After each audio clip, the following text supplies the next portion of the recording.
que é sábado. E amanhã, quando você fala amanhã, você espera que ela fala amanhã é domingo.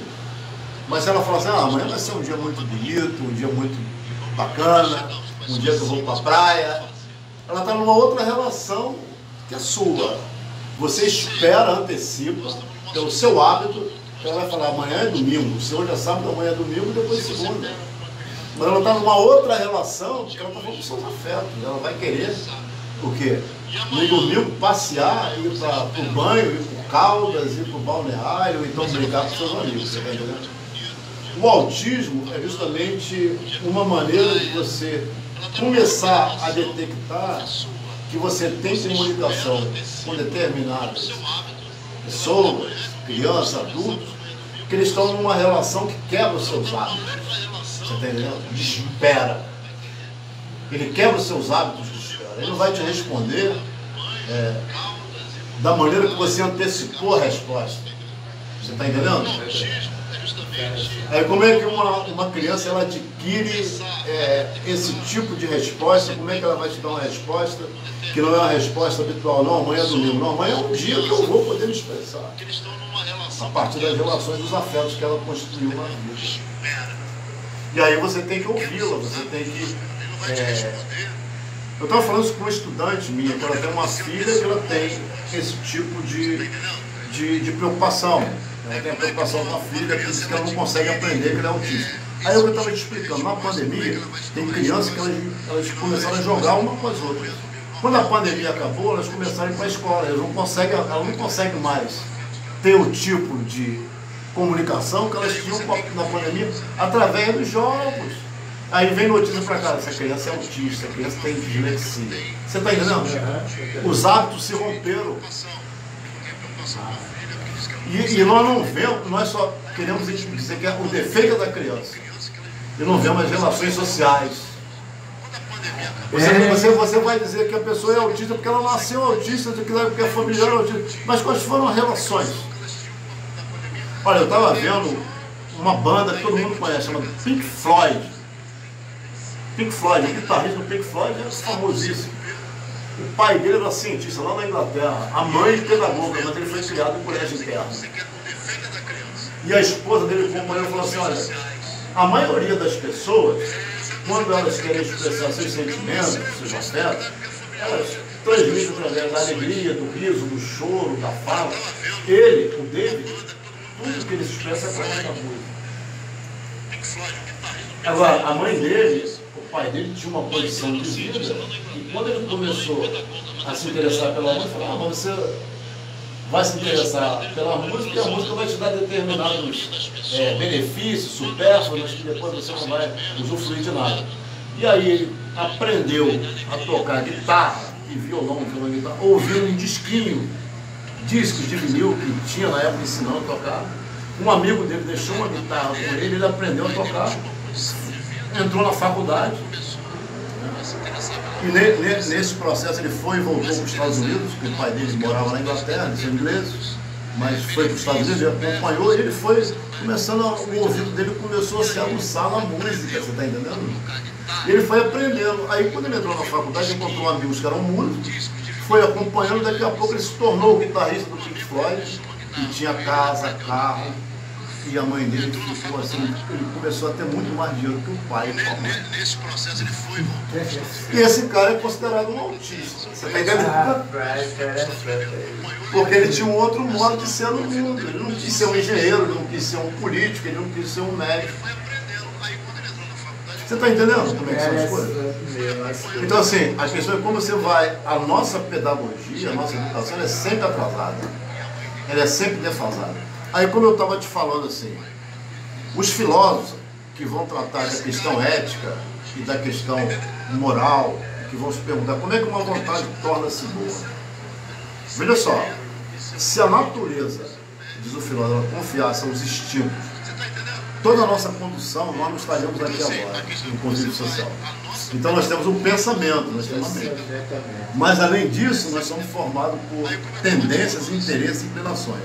Então tem homens que dizem que eles querem regular os nossos costumes, fundamentar os nossos costumes, falar do direito, falar da política, eles chegam ao cargo político, mas tudo que eles fazem é com interesse. Eles dizem que eles agem conforme o dever, mas eles dizem assim, eles agem conforme o dever, não por dever, e sim por interesse. Por interesse. Você está entendendo?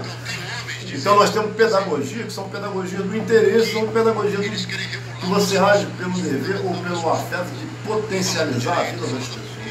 Você pensar primeiro na comunidade. Esse trabalho é um trabalho comunitário.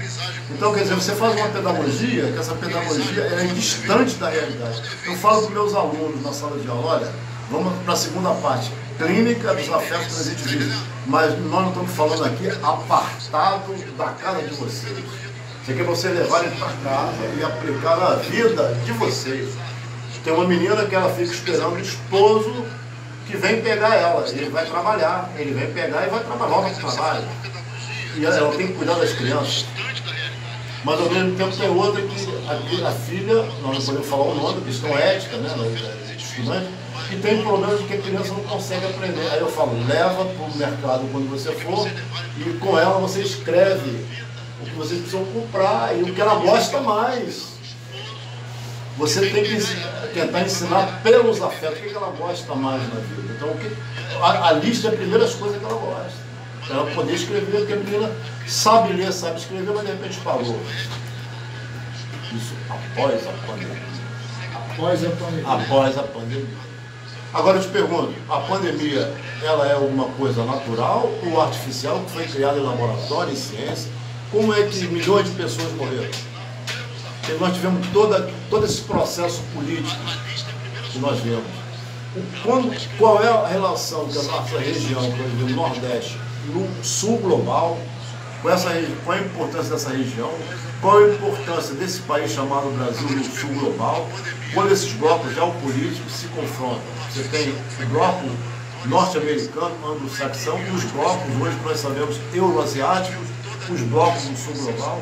E como é que nós vivemos? Nós vivemos no duplo vínculo, ouvindo, fulano é comunista, o outro é terrorista, o outro é nazista. Nós vivemos, você não sabe para onde você fica no duplo vínculo e a esquizofrenia começa a se processar aí. Vocês estão entendendo? E não tem regulação de mídia. Quem vai regular a mídia? Quem vai regular a mídia? Quem vai regular eu não vou falar as big techs, as big data. Agora, se você quer trabalhar com o povo, quer diminuir a desigualdade, você é perseguido como um comunista. A questão é que o comunitário que quer que as crianças não entrem no campo de violência. Como é que você vai perder seus adolescentes, suas crianças que trabalham a vida inteira para manter seus filhos dentro de um padrão de vida? Como é que você vai perder os seus filhos porque o seu filho de repente quer ostentar um cordão porque ele viu num clipe de música? Você está entendendo?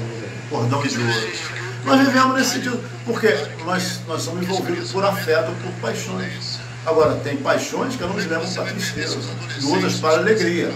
Mas, mesmo assim, nós não podemos ficar nas paixões, nós temos que entrar no campo da ação. Ação comunitária. E aí você tem que ter a voz das comunidades, e tem que pensar em conjunto. Agora, eu te pergunto, quem é que quer fazer um projeto de extensão? Quais são os professores que querem ir para o projeto de extensão? Que querem ir para o meio do povo? Quer vir para o Triângulo, por exemplo? Qual é o bairro que vai te dar status? Lagoa Seca. Agora, eu nunca tinha vindo no Triângulo, eu fiquei abismado, eu não conhecia. Eu conhecia outros bairros. Eu falei, parece Fortaleza, eu não conhecia esse mercado aqui. Eu achei bacana. Quando a gente chegou aqui, eu não conhecia esse bairro. Passei ali, vi logo que tem uma churrascaria ali. Uma churrascaria ali, né? Eu falei, que bacana, um dia eu vou vir ver aqui. Adoro uma churrascaria. Dentro daquele pátio, tem umas cadeirinhas e tudo, é uma churrascaria. E tem outra na rua ali que nós passamos. Outra na rua. Exatamente. Ali é o boi, se não me engano, chama boi na praia. Então assim, gente, a filosofia é filha da cidade, a filosofia é inseparável das vidas que nós levamos diariamente. As pessoas que estão trabalhando aqui, ó, tem gente lavando moto, lavando carro, tem gente no sinal, no malabares, tem gente nas lojas, nós temos que trabalhar coletivamente, uma rádio que porque todas as pessoas estão trabalhando e querem melhorar de vida. Agora, a educação é básica, então a saída é que você tem que ter as vozes de autorreferência, as rádios, as comunidades para poder expressar os seus anseios. Professor, nós temos o conhecimento aqui no bairro. Um amigo da gente tem uma escolinha de futebol, fica mais lá na frente, lá chamado, lá o local lá chamado Barreiro. Onde tá aqueles prédios aí que dá Lagoa Seca. Aí eu fico assim, olhando assim naquela capacidade dele, que aquele jogo, aquela paixão comunitária com o esporte, que está com aquelas crianças. E naquela luta de tocar aquele sonho de tocar o barco para frente, a mostrar aquele trabalho, aquele projeto. E ele nunca, digamos assim, tem uma associação fundada e tudo, mas sempre é naquela, com aquela vontade de ir, mas não chega, de ir, mas não chega, mas não chega. É uma coisa assim que às vezes você passa o tempo e não chega. Aí eu lhe pergunto, será que